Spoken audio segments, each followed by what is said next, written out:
everyone, and welcome back to my channel, and welcome back to Vlogmas Day 15. Today I have a meal prep video for you. I'm wanting to give you all the motivation to get your week set up for success. Today I will be prepping my produce and prepping some meals for myself and my daughter for the week. So I hope you enjoy this video, and if you do, give it a big thumbs up, and I would love for you to subscribe and join my YouTube family. So first thing is first, I make sure my kitchen is clean, my dishes are washed, and my sink is scrubbed out and disinfected. I use a baking soda mixture with lemon essential oils that will disinfect my sink. I will leave my baking soda hacks video down below and my meal prep playlist below for you to check out. It will be in my description box. Doesn't matter if the snow is falling. So since my sink is cleaned out and disinfected, I am going to fill the sink basin up with some cold water, add my produce to the basin, and add some white vinegar to the water. This will clean and disinfect your produce. Doesn't matter, it's Christmas in my heart.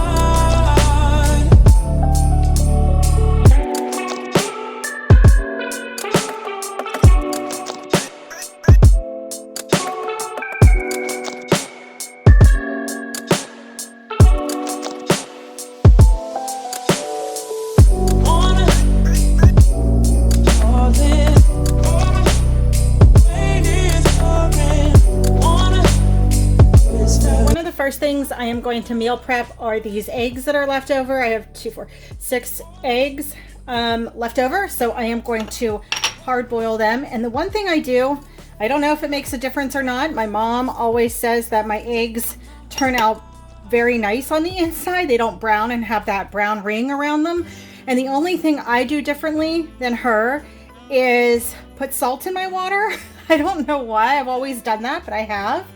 And I let the water come up to a boil, and I boil them for 14 minutes, and then I take them out, put them in an ice bath, and let them cool for 5, and that's all I do.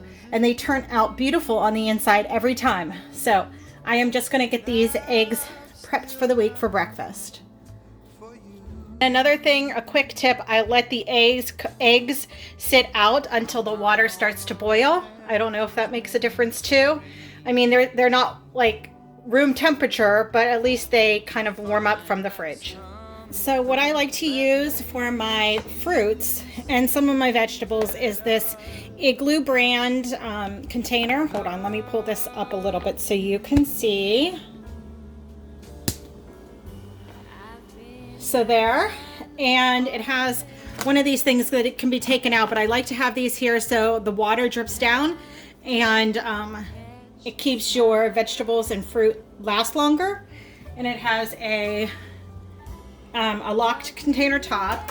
And what I'm going to do is just take off my grapes off of the stem, put them in here, and then they will be all washed and ready for the week.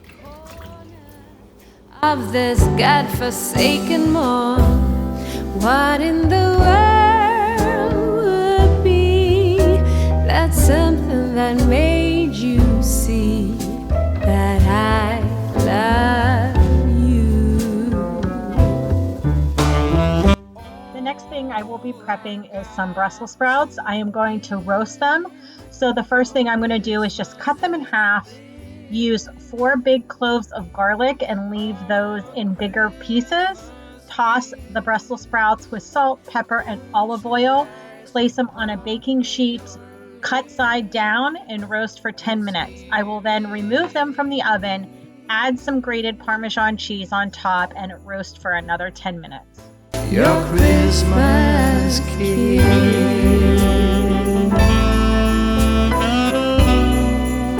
Your Christmas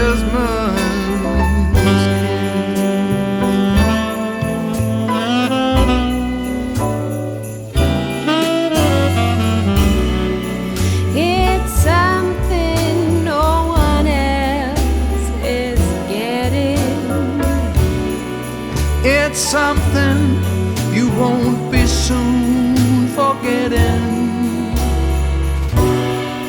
It's something we can share and take with us.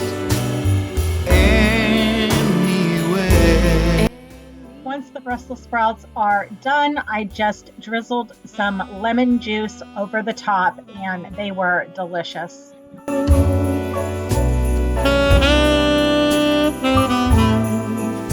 My hard-boiled eggs were done and they were sitting in an ice bath for at least 5 minutes. And all I'm going to do is peel the shells and store them in that cylinder container in the fridge for the week. Having hard-boiled eggs ready to go in your fridge is perfect for a quick and easy breakfast, or you could even make an egg salad sandwich for lunch. Got to give for Christmas is this. Sweet potatoes are a staple in my home. My oldest daughter loves them. I just roast them in my air fryer. I find that is the quick and easiest way to cook these up. I'll either slice them as round discs or cut them up into small cubes. This week I just cut them in the circles and add some salt, pepper, garlic powder, and a little bit of olive oil and put them in my air fryer for about 30 minutes, 25 to 30 minutes on 400 degrees. Oh, Christmas kiss. So close your eyes and pucker your lips, 'cause here it is. To make the marinade for the chicken fajitas, I have one juice of a lime, one lime in here. I'm going to add some soy sauce, some EVOO, and then I am going to add some garlic powder and salt and pepper. And I am just going to let it sit on the countertop for about 15 minutes. Then we will bake the steak and the mushrooms and peppers in the oven. Light and pretty as I stroll on my way to you. How will you feel about packing up today? Leave this all behind. Go get snowed in somewhere. Okay, so I have the steak in this plastic bag, and I have a tablespoon of olive oil and soy sauce and the juice of one lime. And I'm going to add a little bit of garlic powder. I'm not going to add salt because the soy sauce already has salt in it. Add some pepper. And like I said, I'm just going to let this marinate for, I don't know, about 10-15 minutes until the oven comes up to temperature. And you're going to put this in the oven at 450.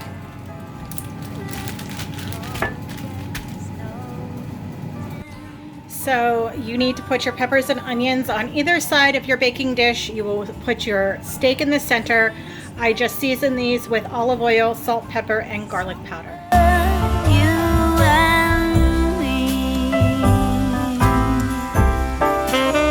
When I boil my chicken, this is what I do. I just bring some water to a boil. I season the water with salt, pepper, garlic powder, whatever seasonings you want. I don't have chicken bouillon. I would have used chicken bouillon if I did, but that's why I seasoned the water, and then I will, once the water comes to a boil, I will put the chicken in and boil it for about 14 minutes. Let's go get snowed in. Let's go get For the chicken, I boiled up some pasta. As you can see right here, this is going to be for my daughter. And I have some lemon juice here, and I have some butter. And what I'm going to do is put the lemon juice and the butter all over the pasta, and then put the chicken in there and let it cook just for a few minutes. Probably salt it with a little bit of pepper and garlic powder, and then that will be her lemon pepper pasta chicken for the week.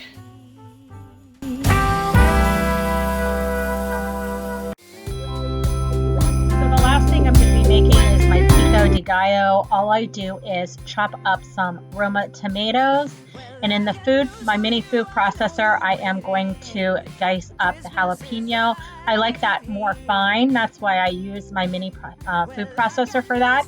If I had fresh cilantro, I would use that, but I don't have that, so I have some dried. So I just seasoned the pico with salt, pepper, lime juice, and some of the dried cilantro, and I chopped up a red onion, added that in too, and that is it. That is my pico that I absolutely love. It is delicious, especially on those fajitas.